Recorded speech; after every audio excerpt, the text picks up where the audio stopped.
നിങ്ങളുടെ favourite shows ഇനി ഒരിക്കലും മിസ്സാവില്ല. ഇപ്പോൾ C5 കാണും നിങ്ങളുടെ ഫേവറേറ്റ് ഷോസ് തികച്ചും സൗജന്യമായി. എന്റെയോ നിന്റെയോ പേര് പറയില്ല. പക്ഷേ അങ്ങനെ രക്ഷപ്പെട്ടതുകൊണ്ട് മാത്രമായില്ല. ഈ കേസിൽ സംഭവിക്കേണ്ടത് മറ്റൊന്നാണ്. ഏട്ടൻ തീരുമാനിച്ചതുപോലെ കണിമംഗലത്തിന്റെ അധികാരത്തിന്റെ സ്ഥാനം നിന്റെ കയ്യിൽ തന്നെ വരണം. രണ്ടുപേര്. Sir please come. Hi. Good morning, Mr. Kiran. Good morning. Good morning, Fida. We were waiting for you. This is Fida, ma'am, our manager. Okay. Hi. And she's Radhika, a new teacher. Namaste. Oh, hello. Sir, please come with me. Okay. Please.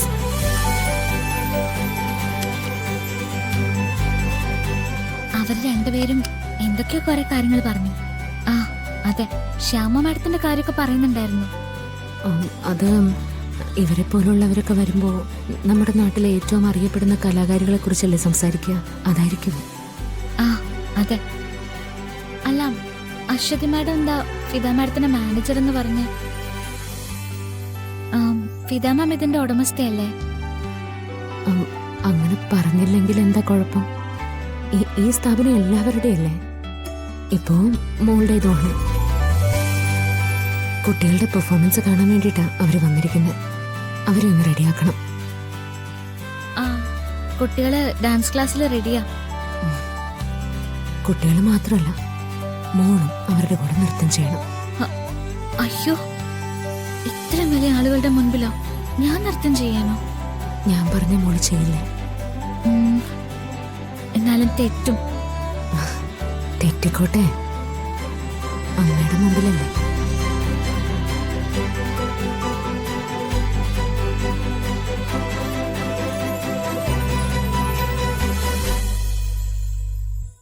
Saraswati ദേവിയുടെ നൃത്തവും സംഗീതമൊക്കെ അമ്മയുടെ കൺമുമ്പിലല്ലേ നടക്കുന്നത്?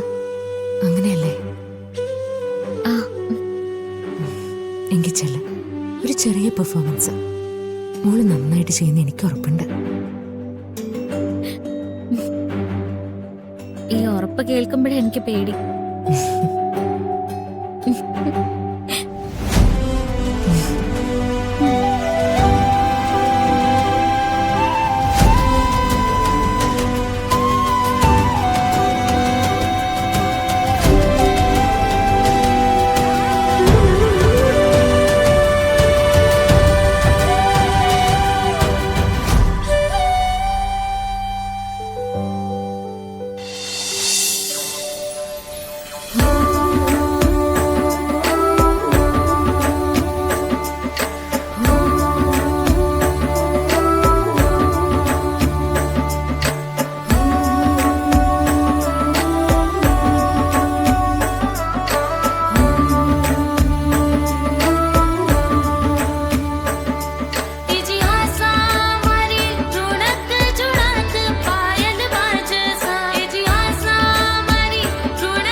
അമ്മയുടെ മനസ്സ് നിറഞ്ഞു.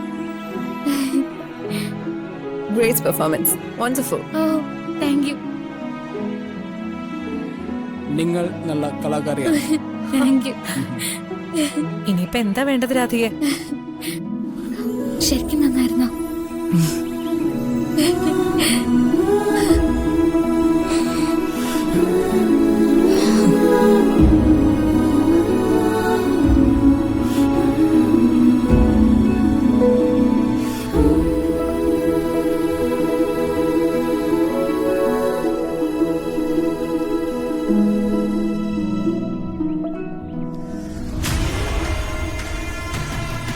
അച്ഛാ, case ഇപ്പോൾ പോലീസിന്റെ കയ്യിലെത്തി.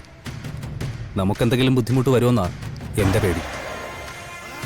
സാധാരണ സാഹചര്യം വെച്ച് നോക്കുമ്പോൾ ഏട്ടനെ നമ്മൾ അപകടപ്പെടുത്തുമെന്ന് ആരും സംശയിക്കില്ല. പക്ഷേ പോലീസിന്റെ രീതികൾ വേറെയാണ്. അവരെല്ലാവരെയും സംശയത്തോടെ നോക്കും, എല്ലാ ബന്ധങ്ങളെയും സംശയത്തോടെ നിരീക്ഷിക്കും. വരുണിന് പകരം എന്നെ എല്ലാത്തിനും ചുമതലക്കാരനാക്കാൻ വല്യച്ഛൻ തീരുമാനിച്ചല്ലേ. അപ്പൊ പിന്നെ നമ്മളെ സംശയിക്കാൻ ഒരു കാരണവുമില്ലല്ലോ. അതാണ് നമ്മുടെ പോയിന്റ്. അബോധാവസ്ഥയിൽ കിടക്കുന്ന ഏട്ടൻ കണ്ണു തുറന്നാൽ എന്റെയോ നിന്റെയോ പേര് പറയില്ല. പക്ഷേ അങ്ങനെ രക്ഷപ്പെട്ടതുകൊണ്ട് മാത്രമായില്ല. ഈ കേസിൽ സംഭവിക്കേണ്ടത് മറ്റൊന്നാണ്. ഏട്ടൻ തീരുമാനിച്ചതുപോലെ കണിമംഗലത്തിന്റെ അധികാരത്തിന്റെ സ്ഥാനം നിന്റെ കയ്യിൽ തന്നെ വരണം. അതിനൊരിക്കലും ഒരു ഭീഷണി ഉണ്ടാവാൻ പാടില്ല.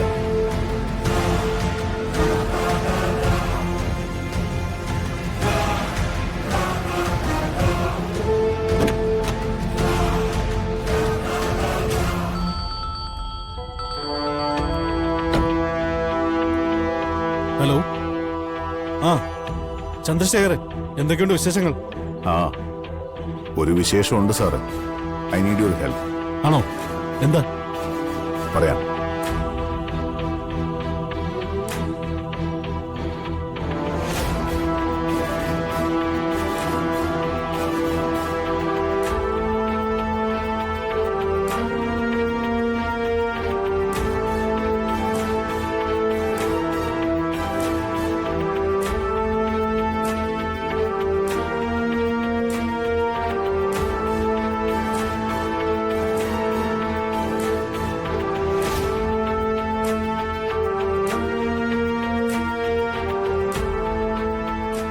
എന്റെ മകൻ കണിമംഗലത്തെ സ്ഥാനപതിയായാൽ ചില വീതം വയ്ക്കലടക്കമുണ്ട്.